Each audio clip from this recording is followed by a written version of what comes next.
Welcome to the Farrell Sports Business Podcast and the wrapped version of 2024, my first year doing the podcast. So I'm going to share a few stats and then a few highlight clips with themes of some of the guests along the way, and this being the 35th episode of the podcast. You never know what to expect when starting a new podcast, so 35 episodes is a good start. I plan to continue in 2025 with more guests and more insights into what's happening in the world of sports. This year reached 19 countries. I had a few themes develop about careers in sports, youth and grassroots sports. Obviously, it was an Olympic and Paralympic year, so that was a theme. And then we talked about some emerging sports like cricket and pickleball. So let's recap a few highlights from 2024.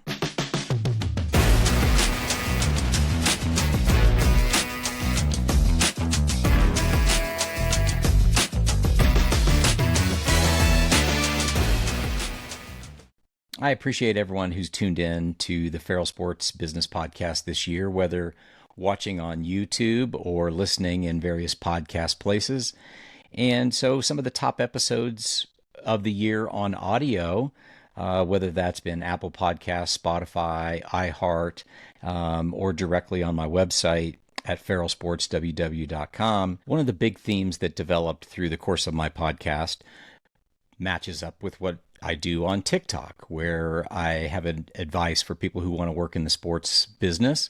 And so that was a natural topic that came out as a major theme of podcast topics and episodes for the year, whether that be networking, websites where you can search for jobs, and just talking with leaders who have advice and giving career advice. And so the first clip is a highlight from Beth Hendler Grunt. She's the founder of Next Great Step, and it's a white glove service that really helps students and recent graduates land that first internship, land that first job, and her insight into the career, and she does a phenomenal job on TikTok as well.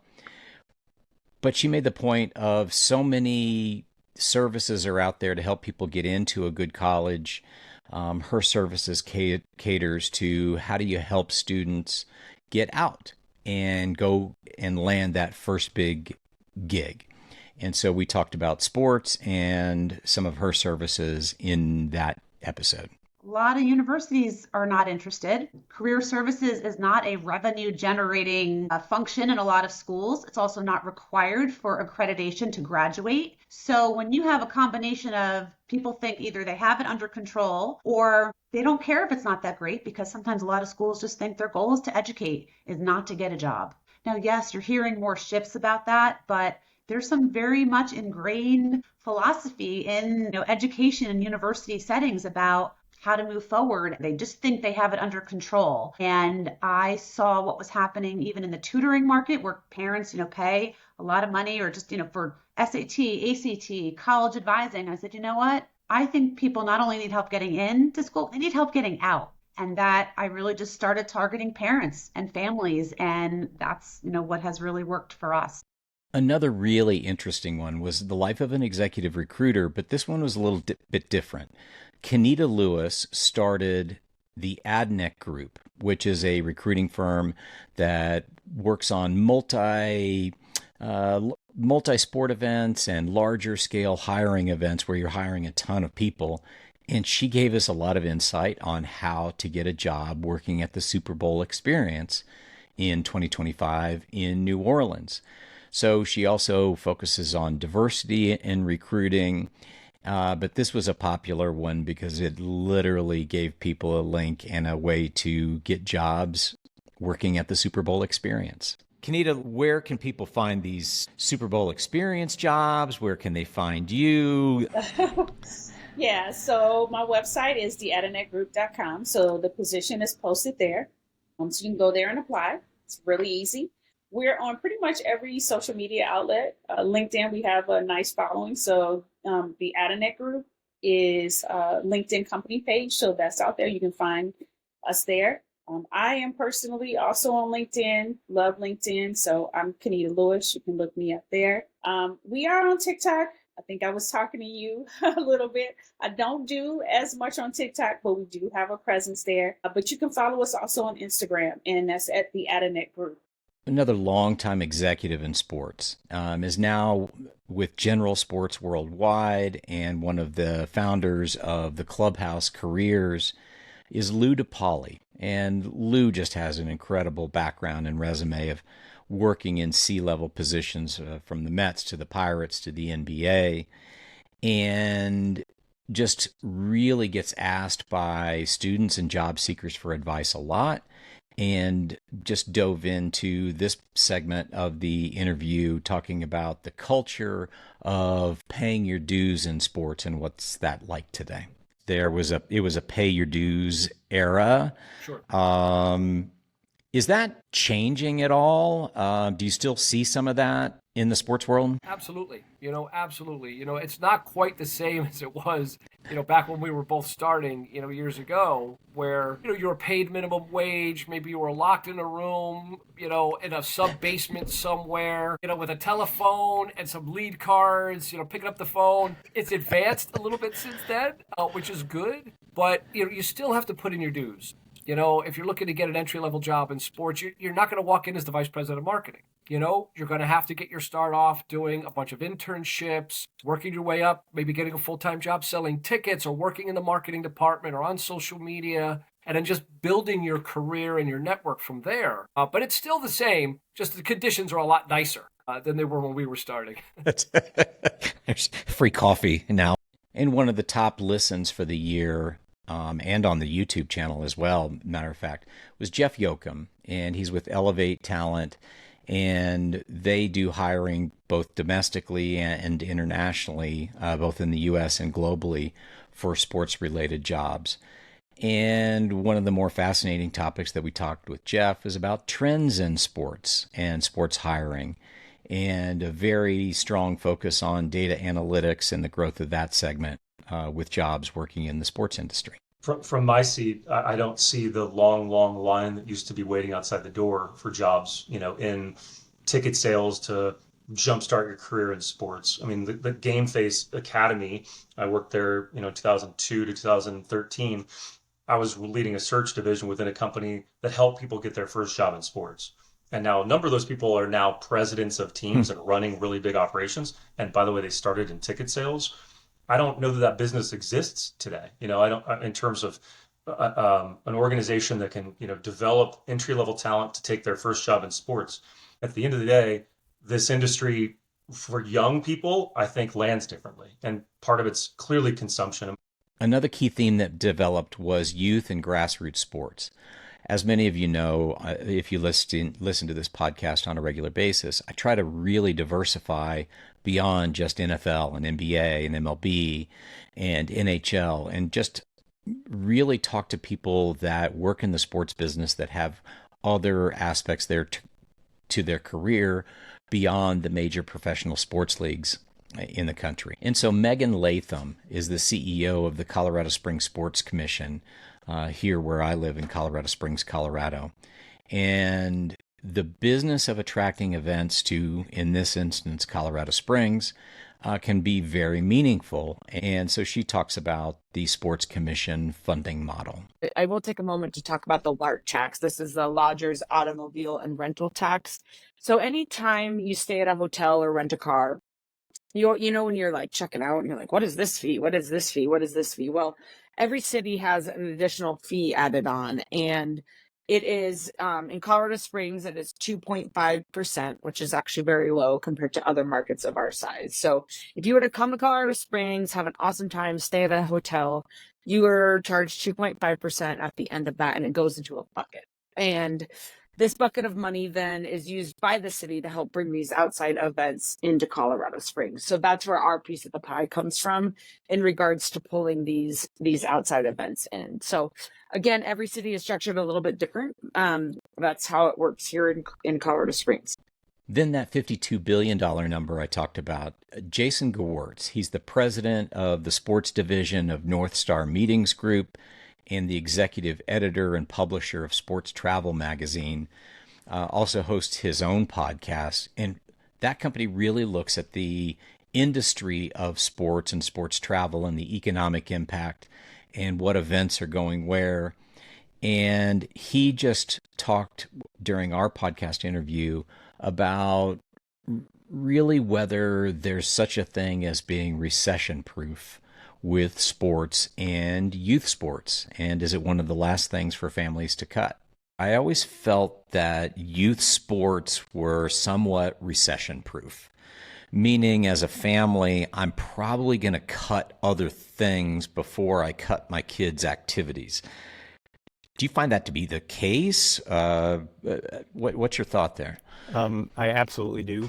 Nothing is recession proof and nothing is pandemic proof, as we just experienced the last couple of years. But it does hold up, Matt, that just to your exact point, no matter what the economy is doing, if your kid is involved, actively in sports and they have the chance to play in a championship somewhere, it's in Orlando and it's in Philadelphia or in Denver or wherever, you're going to do everything possible to make that trip happen, even if you sacrifice. And of course, 2024 was an Olympic year and a Paralympic year.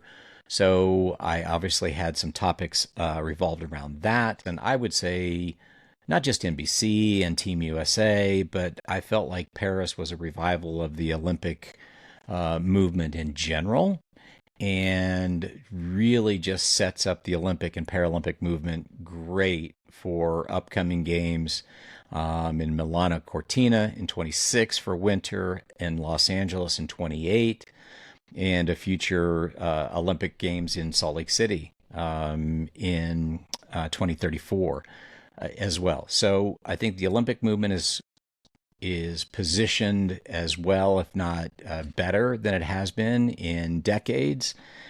And so we started with a few different angles on this, and one of them was actually the Canadian point of view, and what is going on with Canadian coverage of the CBC and CBC Olympics, and how the CBC does a very intentional effort of trying to tell stories throughout the year, not just during the Olympic period. And so we talked to the executive director of CBC Olympics, Chris Wilson. We try and do a lot of that storytelling ahead of time. And we're fortunate that we cover Olympic sport all year long. So we're not just sort of in the Olympics for 2 weeks and then gone again. Every week we are covering Olympic sport.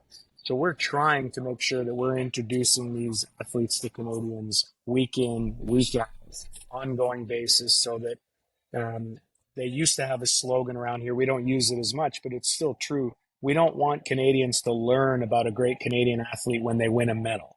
We would like them to have learned about them before they get to that point, so that you understand who they are and you're looking forward to seeing them on the podium instead of learning about who the hell they are when they get on the podium. And with the rise of the Olympics also comes the rise of the Paralympic Games.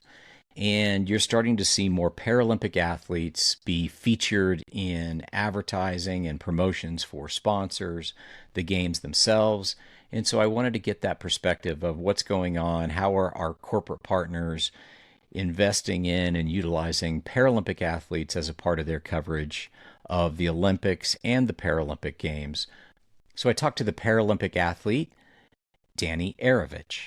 Brands like Toyota and Bridgestone and Visa, Google, Nike, any brand that's associated with the Team USA brand has really stepped up in a beautiful way. Delta is a new great example of a partner who is, I believe their roster for Paris is 50-50.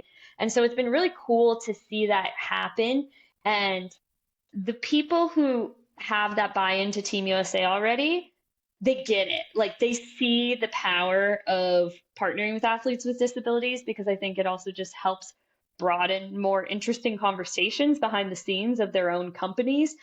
It helps them really reflect internally about their values and how they, as individuals or as the brand, view people with disabilities in society, because I think sports is just a great way that we can look more internally at our society at large. And the success of gymnastics at Paris was just phenomenal. Not just Simone Biles, but the success of the men's team, and how gymnastics has really pierced the veil of culture with Netflix series, with athletes appearing on Dancing with the Stars. And it was really just a monumental moment for U.S. gymnastics team in particular. And so I talked to their chief communications and marketing director, Jill Gear, prior to Paris, and was talking about the culture of the team and really what's going on from a mental health standpoint and strength of the sport and strength of the organization, USA Gymnastics. And she had some advice on focusing on what's going on outside the mat and outside the competition. I would say when it comes to watching gymnastics, watch what happens when the gymnastics isn't happening. You know, the interaction between coaches and athletes, the interaction between athletes themselves and athletes and the fans. It's different than when I was growing up watching the 1984 Olympics when I was 14 years old, and even very much different when I was watching in 1996 and everyone was celebrating an athlete competing when she had a broken ankle. So much has changed, but it's just find the joy in the sport because it's crazy, and pay attention to the core strength. You have never it's of course you like everybody, most people can like run. It's just a matter of how slow or how fast. But man, only one person can do a Yurchenko double pipe. So, and her name is Simone. Another major theme that developed was emerging sports. And it's a little bit funny to call pickleball an emerging sport because it is the fastest growing sport in the United States, but it really is still emerging and growing and finding its legs. But when you're talking about the growth of pickleball, I really wanted to understand what's going on in the business community, investor community, and so talked to entrepreneur AJ Jain, who's created the series of conferences and events and social media called Pickleball Minds. And so we talked about what's the investor lens on pickleball, talking with AJ Jain. Where do you see investor interest perking up in pickleball? So we've done some calculations, and I think the pickleball industry as such, and when I talked about that ecosystem of pickleball, overall the industry is going to be around $500 billion in maybe a decade, but that'll happen. So we have done a lot of grounds up calculations around that. So I know I'm throwing a big number here, but if we look at the overall ecosystem and the kind of participation that we are seeing in this sport, both at amateur and as the professional side is also developing, I think that's the kind of number in terms of the industry size that we are going to see in about a decade's time. And then the follow-up to that is talking to a manufacturer in the sport, Diadem Sports, which is one of the key players in pickleball equipment. And Michael Manglardi talked about, the growing aspect of the sport, what happened in the equipment business, how Diadem Sports really found its legs, and he has an operations role there. But I really wanted to get in and ask him what segments were growing that might surprise you. And he said it's really that casual, recreational segment of the population that is growing the fastest. There's been one segment that has just blown up in the last 12 months, and that is the younger lifestyle players that are generally falling into the non-athletic group of people. These are people that are in their maybe early to mid 20s, maybe moving to a new city for a first-time job out of college. Maybe they wouldn't categorize themselves as athletes, but what is attracting them to pickleball is that accessibility that even if they aren't a former tennis player or they didn't grow up playing sports their whole life, they're able to go to a pickleball court and make friends and break a sweat and get active. And so we've seen a growing demand in what I would call like the 24 to 28-year-old non-traditional athlete, especially in women, and that's incredible for the sport. And then I started some early client work with the Liam Plunkett Cricket Academy. Now, Liam Plunkett is a World Cup champion from England in 2019. He now lives in the United States in the Philadelphia area, starting a cricket academy. My consulting business has been doing some early work with them. And I really wanted to get the perspective of cricket in the United States, how it's growing, what the prospects are for the future. And so really got into the business and what are the opportunities for cricket business growth in the United States with Liam Plunkett. You can have LPC Academy, but if you have extra lanes, I think you're always going to get traffic coming through the door. People always want to be playing cricket. Cricket in a lot of these places in the world, like Pakistan and India, it's like a religion. It's such a huge part of their community, and they love to play it. It's just seeking out a place where you can play. I think if you're with LPC and if we're coaching the coaches, if you've got a great little system in place there, I'm guaranteed you're going to get a lot of kids through that door. And I think a lot of it is a part of a community. People want to be attached to a cricket community over here, but I think they'll seek that out. And that's how, obviously, the kids come together, families are coming together. But I definitely think it's a great business model. I think if we're doing it right, which I think we are, there's going to be definitely some good revenue there for the facility. Bill Smith is with UC Health, and he manages their partnership. And so he talked about really just the opportunity falling in the lap of UC Health from a timing perspective, with them starting a campaign called Ready, Set, Go for Colorado, and Coach Deion Sanders, aka Coach Prime, coming into Colorado about the same time as the launch of that program. Just around the time that we were launching Ready, Set, Go, he landed in Boulder, right? That was 2 years ago, November, really. And we immediately said, we should talk to this guy, because if anybody can serve as the biggest megaphone, the biggest motivator for getting people to be healthier, we think it's going to be Coach Prime here in Colorado. Now, was that a bit of a bet? Sure. But there's one thing about Deion: wherever he goes and whatever he does, he will find success. And we believed in that. It's turned out to be true. The guy has just outperformed every expectation that people have had of him.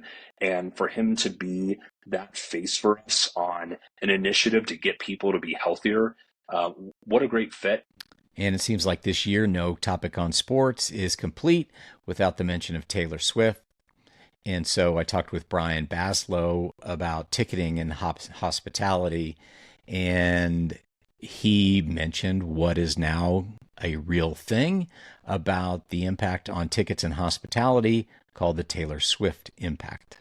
There is a performer named Taylor Swift who has sort of changed the game in hospitality, and literally, like, her tour alone has affected the hospitality market in a very positive way. Of just her tour alone in the industry has raised all boats as far as the amount of revenue and the amount of tickets being sold, and just kind of the visibility of like what a cultural icon can do and what the demand is like. And one of the early takers on being one of the first guests on the podcast, Evan Morgenstein, longtime friend and agent who's worked in sports, fashion, culinary, public speaking, motivational speakers.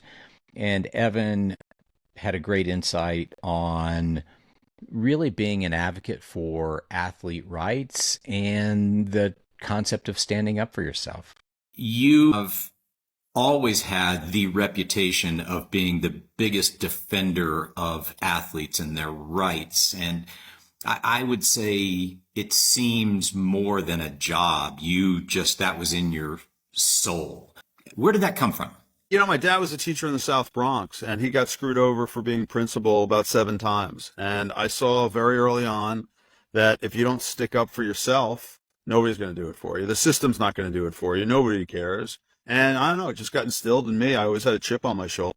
And I'm always grateful to Zach Logston. He's the CEO and the founder of Old Hat Creative based in Norman, Oklahoma. He was the very first person to do the podcast with me. I was still trying to figure out the audio, the video, and how things worked. And so I'll always be grateful to him for his friendship and for being that first guinea pig on the podcast. And his creative agency works across all aspects of sports. And we've worked together on several projects with my clients and different projects. but his staple has historically been working in college athletics. And he was gracious enough and just always has such a good insight on sharing some of his perspective on college athletics. You know what scares me right now? You asked that question. The first thing that comes to mind is the state of collegiate athletics. You know, we've seen more changes in college sports in the past couple years than ever in the history of the industry. And now they're looking at paying athletes not just NIL money, but actually paying them the way a pro team would. And the landscape in college sports is changing just so drastically, and we all keep saying it's going to look totally different in 5 years, but it's going to look totally different in 5 months. And it has looked totally different, with transfer portal and NIL. Don't love the direction things are headed, but they're not asking me, so I guess I don't. My opinion doesn't really matter on it. It just when athletic departments are going to start having to pay their athletes, they're going to be paying the athletes that play for teams that generate revenue. The danger of any wrap-up show is you're going to leave some people out, and some of those people are friends who were gracious enough to come on the show and have great content. And so I'm always appreciative to every guest who joins the Farrell Sports Business Podcast. We're going to keep at it in January. And the first topic that we're going to start with in January is actually the exploding sport of ninja. So thank you to all the listeners on audio platforms, viewers on YouTube. Please let me know who you'd like to hear from, or, raise your hand yourself if you'd like to be a guest in 2025. So thanks to all the listeners and followers of the Farrell Sports Business Podcast. I appreciate you greatly, and have a great end of year and a happy new year in 2025.